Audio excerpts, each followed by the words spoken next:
บาทนี่สันได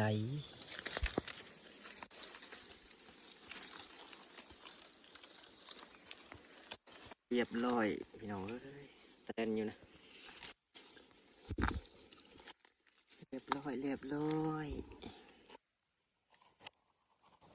ไผเฮ็ดมานี่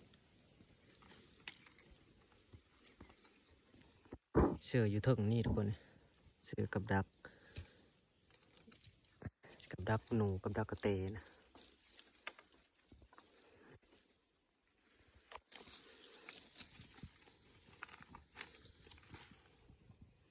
ง่ายไปเลย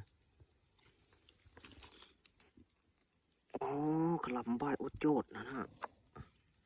ขลำมึงง่ายเลยตะพูทุกคนนะ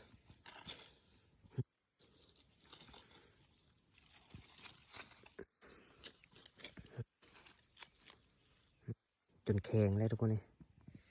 แต่เมื่อเช้าเนี่ยนี่